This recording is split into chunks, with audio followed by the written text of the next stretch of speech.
Bonsoir à toutes, bonsoir à tous et bienvenue sur 8 Mont Blanc. Il est 18h et comme chaque soir, c'est l'heure de votre journal, préparé par l'ensemble de la rédaction. Nous sommes le vendredi 24 mai 2024, voici les titres qui font l'actualité ce soir. À Annecy, l'athlétisme va rayonner ce samedi au Parc des Sports. Le stade va accueillir un meeting international au cours duquel près de 200 athlètes locaux et internationaux vont se confronter sur la piste annécienne. Nous le verrons avec Jules Demeur. Et puis en seconde partie de cette édition, nous irons à Genève au Conservatoire botanique qui fête cette année ses 200 ans d'existence. À cette occasion, plusieurs événements sont prévus par la Fondation pour dévoiler les secrets de ses collections.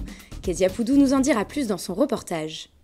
Mais on démarre d'abord ce journal avec une touche sportive. Je vous l'évoquais en titre, Annecy s'apprête à accueillir un événement d'envergure, le meeting international d'athlétisme.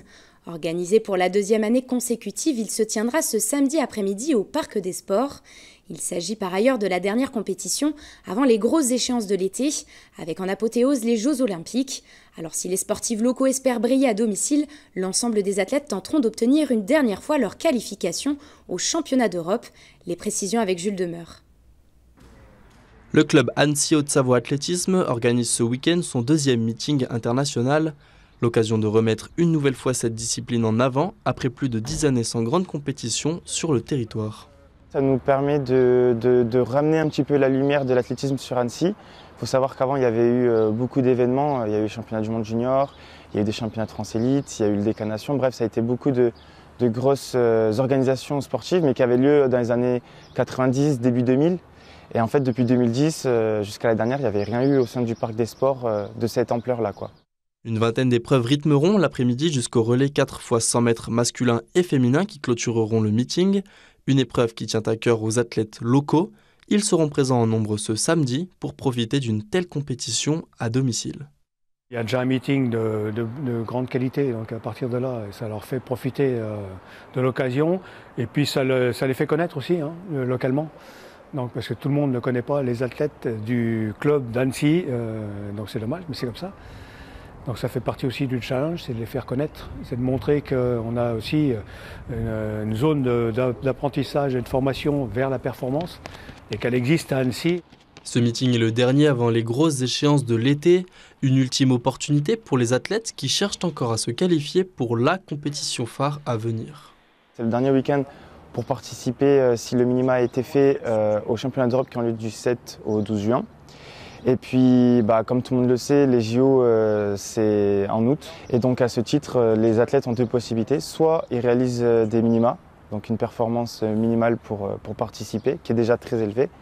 Ou bien, en fait, il y a un système de ranking. Donc, j'établis 5 performances dans des meetings qui sont référencés. Et puis, en fait, la moyenne de ces points fait un classement. Et à 3 par pays, les 3 premiers seront pris pour les JO. 250 compétiteurs sont attendus pour briller. Cette deuxième édition sera enfin l'occasion d'accueillir 2 nouvelles disciplines avec le concours de perche féminin et le lancer de javelot masculin.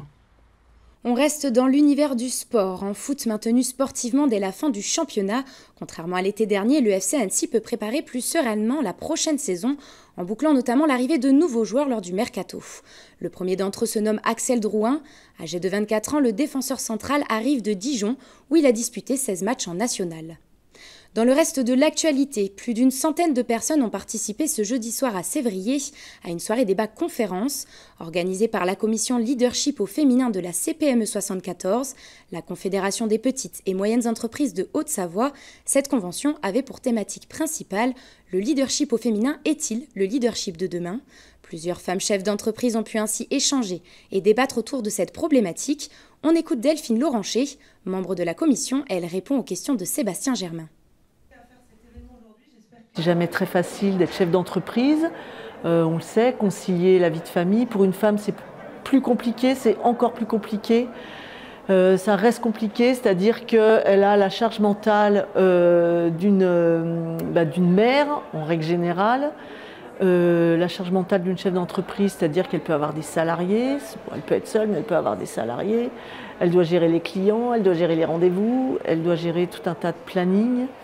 Et voilà, donc c'est pas facile. Donc c'est un petit peu une parenthèse qu'on s'octroie une fois par mois. Il y a encore du boulot, clairement.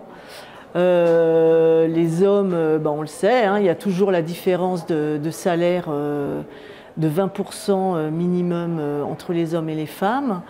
Il y a beaucoup plus d'hommes à la tête des entreprises. Donc là, il y a encore beaucoup de boulot là-dessus. Souvent, c'est le mot résilience qui est apparu. Donc souvent, c'est des femmes qui ont eu des épreuves, soit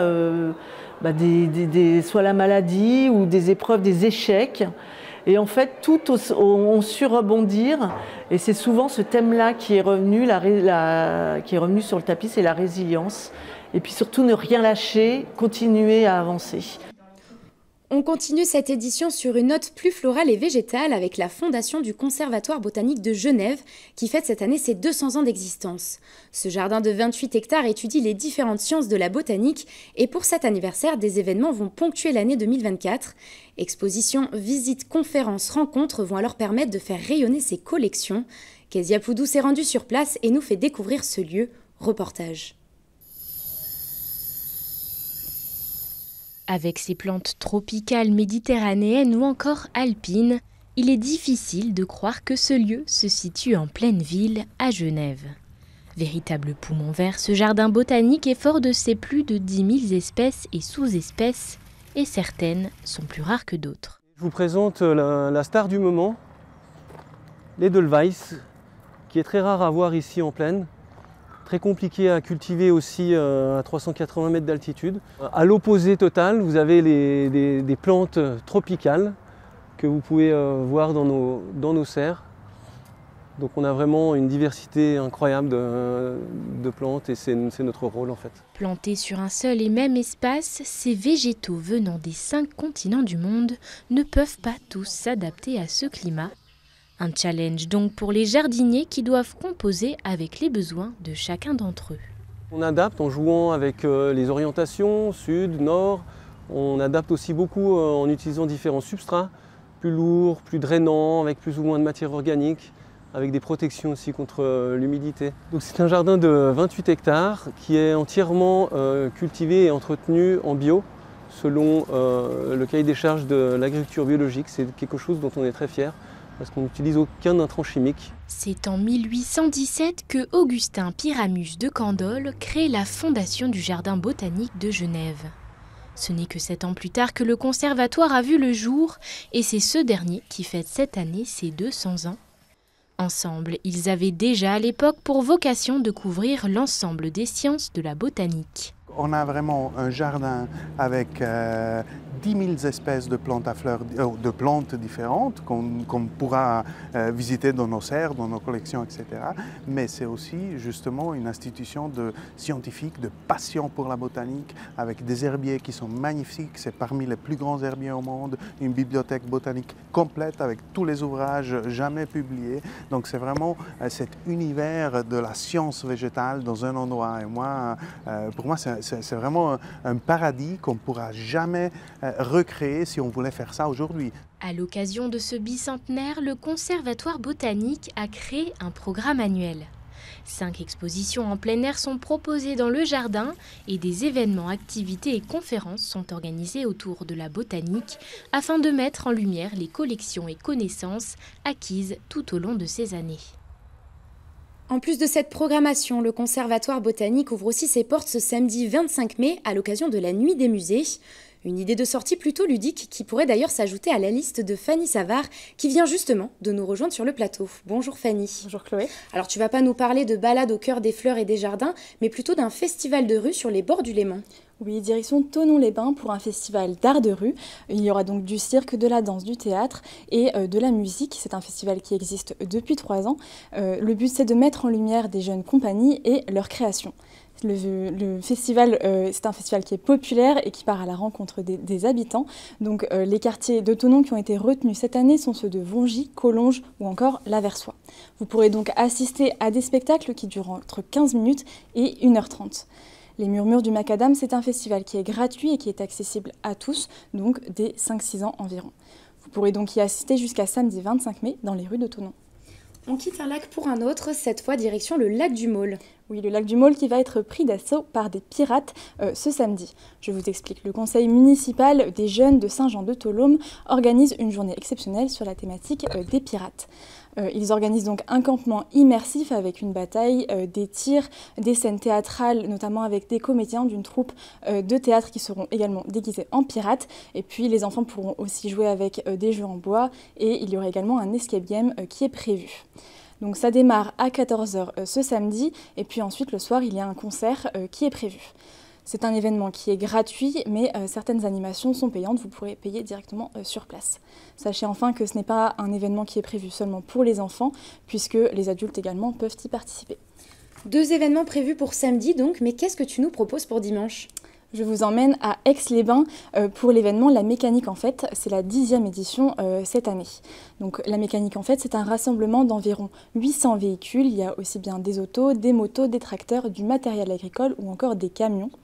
Donc les véhicules sont des véhicules anciens, soit aussi bien de collection, de prestige ou encore de compétition. Et cette année, les véhicules phares sont notamment la toute dernière Lamborghini. Et puis en 2024, on fête également les 50 ans du modèle Volkswagen Golf. Donc pour l'occasion, la Mécanique en Fête a décidé de dédier un espace avec environ 150 Golf qui seront exposés sur l'esplanade du lac. Donc c'est un événement qui est gratuit et qui attire pas mal de monde puisque l'an dernier, il y a environ 5000 personnes qui s'étaient déplacées. Donc c'est prévu tout le dimanche de 10h à 19h sur l'esplanade du lac d'Aix-les-Bains. Merci beaucoup Fanny pour cette sélection de sorties. On te retrouve bien sûr la semaine prochaine pour une nouvelle sélection. Et je pense que les sorties de ce week-end seront très festives. Quant à nous, c'est la fin de ce journal. Merci à vous d'avoir suivi l'actualité sur 8 Mont-Blanc. Un grand merci à toute l'équipe aussi pour son travail. Et dans quelques instants, place au bulletin météo du jour de Thierry Paulme. Le retour de l'actualité se fera quant à lui ce lundi à 18h avec Sébastien Germain. Et en attendant, je vous souhaite à toutes et à tous une excellente soirée et surtout un très bon week-end sur notre chaîne. À bientôt.